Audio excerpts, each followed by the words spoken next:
Hello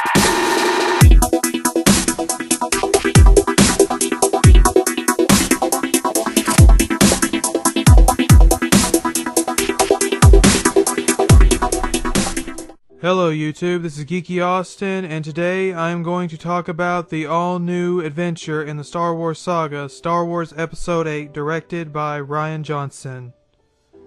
Now overall, I did enjoy this movie, but as some people have stated, there are some problems with them, though I'm not as upset about them. I'm definitely not as negative toward this movie, I can talk about that later. But anyways, the cast once again has returning characters from the previous film, The Force Awakens, including Mark Hamill as Luke Skywalker, Carrie Fisher as Princess Leia in her final role, rest in peace Carrie Fisher, John Boyega returning as Finn, Adam Driver as Kylo Ren, Daisy Ridley as Rey, Oscar Isaac as Poe Dameron, and Andy Serkis as Emperor Snoke, or Supreme Leader Snoke, excuse me. There are several new characters in this, but of the two that are most significant in this would be Laura Dern as Admiral Holdo and Kelly Mary Tran as Rose. And now the cast overall did a fantastic job, each of them for what they were given. They did a great job, including Mark Hamill, Carrie Fisher, Adam Driver, and Daisy Ridley. These folks here were the best with what they were given, and I'm just glad they had fun with this when it comes to the characters.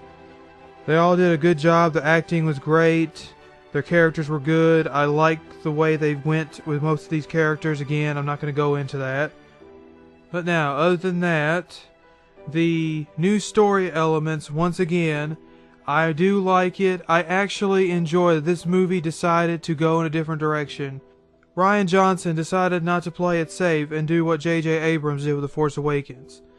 The Force Awakens was merely designed just to show that Disney could make a Star Wars movie, that a Star Wars movie could be possible, and by doing so, they borrowed a lot of elements from the original Star Wars film.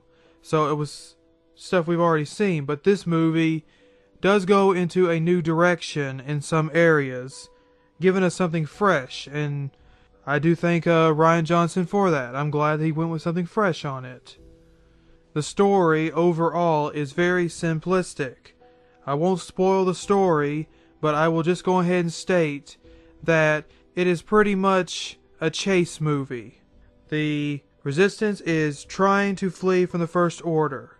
I'm not going to go into detail of what happens, but for the story, that is the basic. And it's nice. And also there is a recurring theme in this movie, which is about guilt and failure, and getting over that guilt and failure. That is a recurring theme throughout this entire movie through all the characters. Again, it was nice. I really do love how the story was done. I love the new elements that were added. The new thoughts of the Force, the new direction with Luke and some other characters. Again, I'm not going to go into full detail. All this and that. It was good. I really do love how they did that. The music was once again by John Williams, and John Williams, man, you continue to impress me every single time you do anything, especially Star Wars. John Williams incorporates a lot of his original themes from the original trilogy into this in several different ways and manages to blend it in nicely with new tracks, and it sounds gorgeous. And some of these musical cues were done at certain scenes to give them the right amount of impact those scenes needed, making those scenes perfect. Some of them, yeah, the music is awesome, and it just adds so much to what you're looking at. The music is so good. It adds so much to the visuals. And speaking of the visuals, overall, all the visuals look really good. The special effects actually weren't bad. Snoke in The Force Awakens, he did not look the best computer generated, but here it's different. In this movie, he looks way better. Andy Serkis, you did a real good job with what you were given. So, he did a good job and it looks good. Snoke looks good. And other than that, of course, as I stated, the performances all over the board were good. The main new thing that this movie has a lot of that the previous Star Wars films didn't was humor. Now, I'm not going to lie. You would have to be an idiot not to know that every single Star Wars film has had humor in it. Every Star Wars film had some type of humor. This movie, though, I feel they went a little overboard with the humor, but still, I did enjoy it. I still laughed at a lot of the scenes. A lot of the humor was well thought out. I did like the humor in some of it, some of the areas. And of course, the biggest thing this movie did is that it threw a few twists in, which I will not spoil, but these twists I was not expecting at all. And I liked them because of that. Like I said, I do like the direction that they went with this on several areas. But, sadly, this is not a perfect movie. I still found this to be really good, but it's not perfect. While it does not bother me as bad, I do understand why many moviegoers, including the fans, the main devoted fans of Star Wars, were upset with some of the choices that were made when it came to tossing aside characters. Again, I won't go into detail on who this is or how many were tossed aside, but for these particular characters, I can understand why they felt betrayed because of all the build-up that came around these characters and that they just got thrown aside. I, for one, am not upset about it because, again, The Force Awakens was set up just to show they could make a Star Wars film. At the time, it wasn't really devoted to showing off these characters and saying, this is what you're going to get from now on.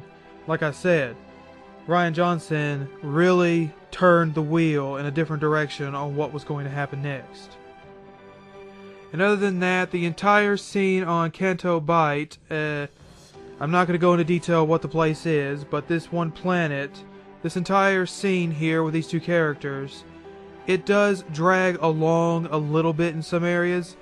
It does have good stuff in it. It does have good morals, I feel. It does have a little few good action scenes in that entire spot. I just feel that entire little plot device and area, if they had been shortened it just a bit, it would have been a bit better. But still, not too bad. And about the biggest problem I had with the movie, which again, very minor, but still, The Force Awakens borrowed a lot from Episode 4, which again, expected. This movie borrows some elements from Episode 5 and 6. And again, that doesn't bother me too much, but there are even line grabs straight from Episode 6 spliced into this movie. Not the actual lines, but characters saying these lines. They may not be 100% word for word, but still. I found that just a bit annoying and that was a bit lazy. You could have done better there. But still, I know they were paying homage, but come on. But other than that, all the stuff that people were rather disappointed in, I wasn't so much. And I feel that the reason is because I went into this movie full on with an open mindset. I only seen the original trailer when it first came out, and that's it. I did not look at any more, just like with Justice League, as I reviewed earlier.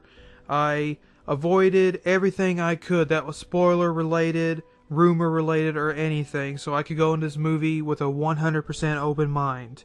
And I enjoyed it. But again, as I stated, the action scenes are good. They're lots of fun. They're energetic.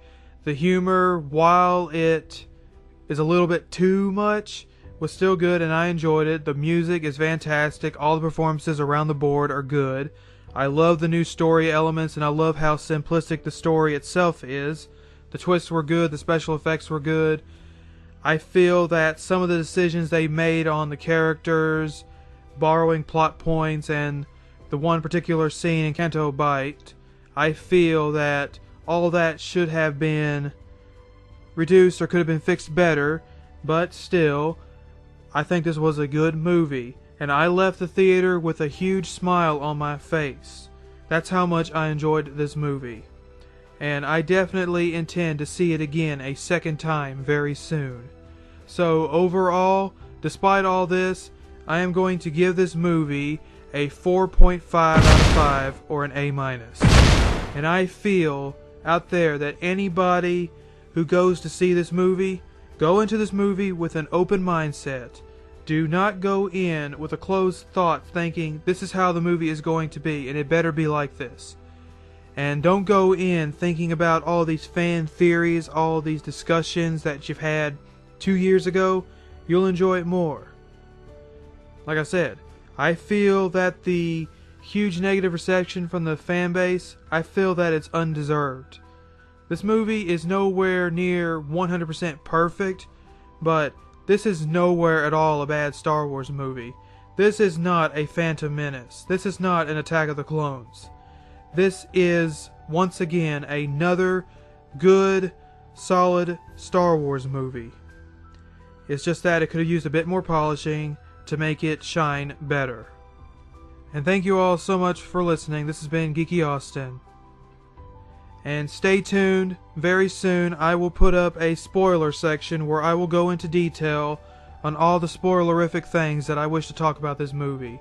This movie really deserves to be talked about that much.